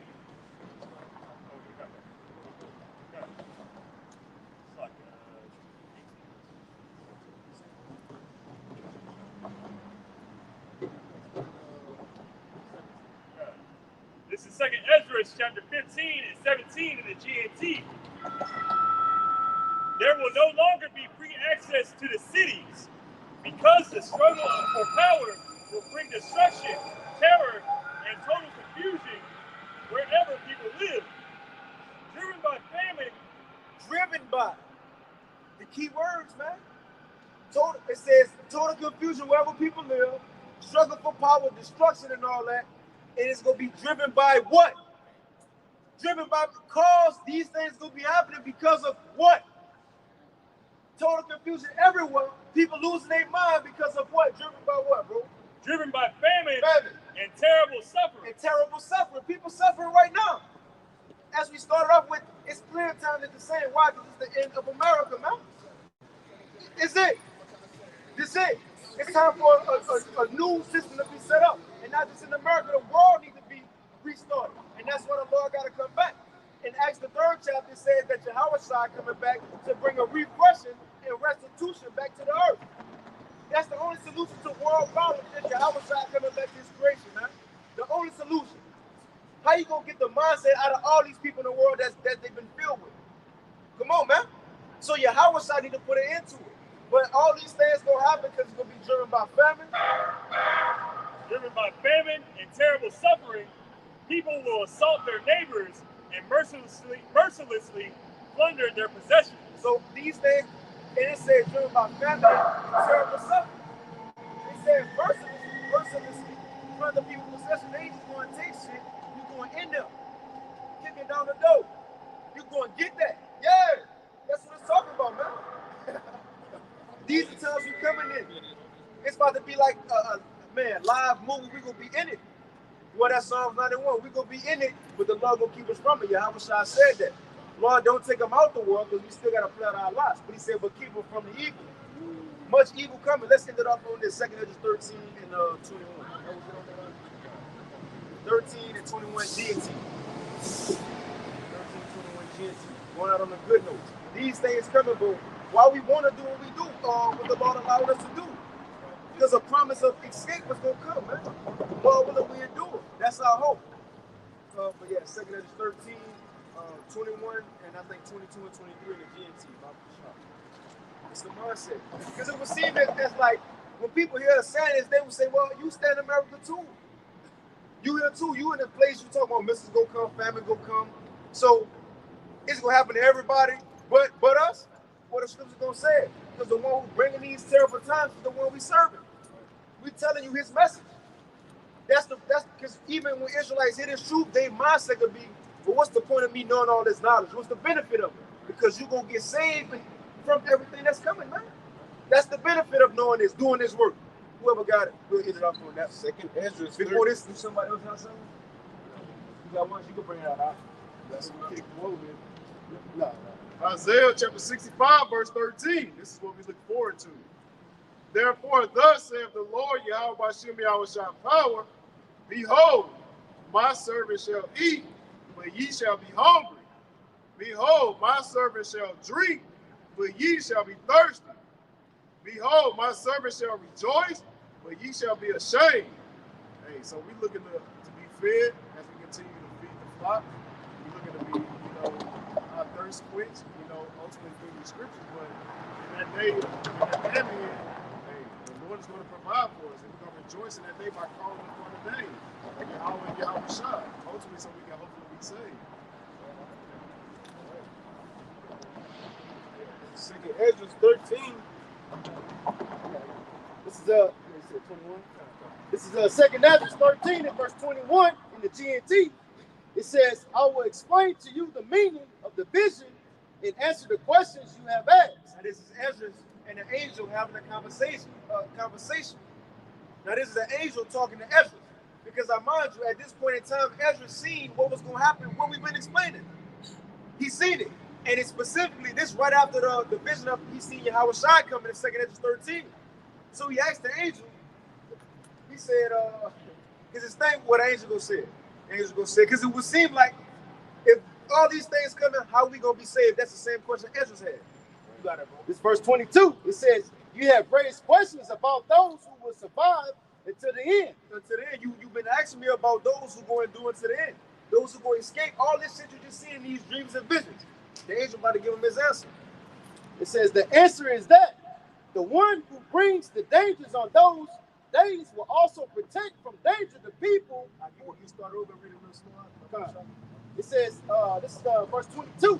You have asked questions about those who will survive until the end. It says the answer is that the one who brings the dangers in those days. The one who brings the dangers in those days is the answer. Who is that? The Most High Yahweh Shai. Right. This how those who you seen are wondered about who is going to be saved. This how they going to be saved.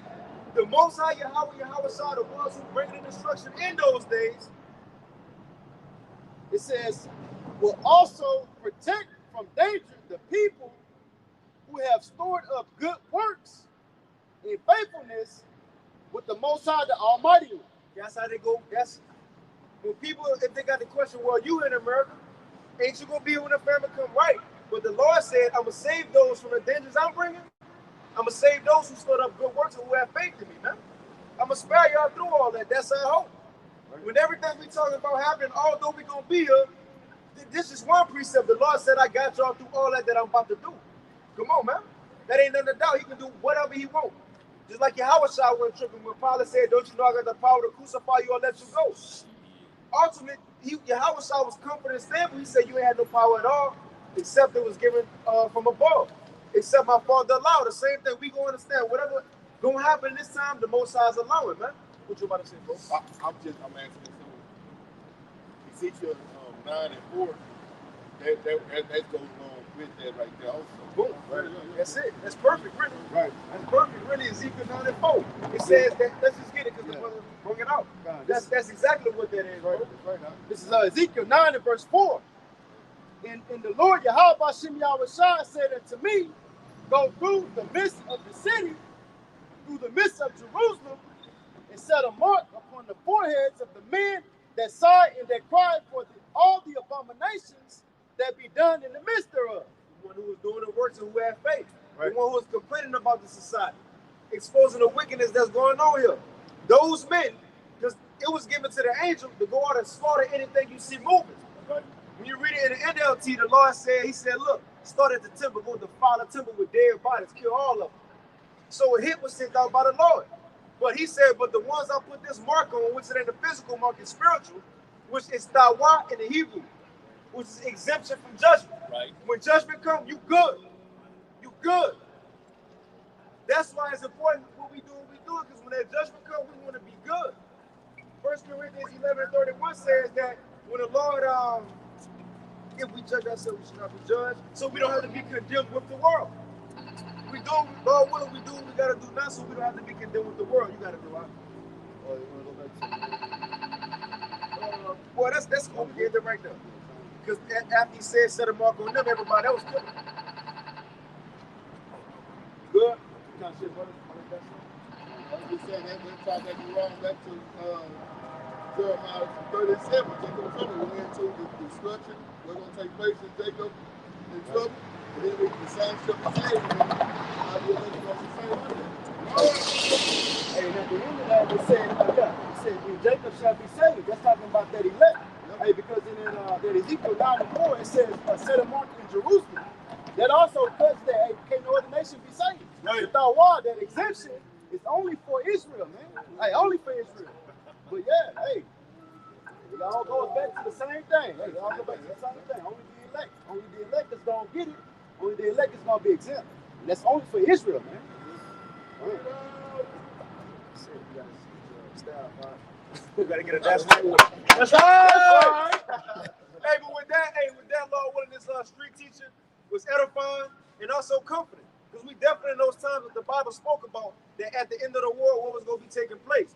But with that, once again, we want to give all praises, honor, and glory unto Yahweh, Ba'ashim, Yahweh Shai, Ba'ashim, Chakadash. Double honors unto the apostles and elders of Great Millstone. peace and blessings to all you Akim out there who pushing this word with truth and sincerity. And as well as all you believers out there who believe it on the gospel. Keep fighting, keep pushing. We're almost out of here. Shalom. Shalom. Shalom.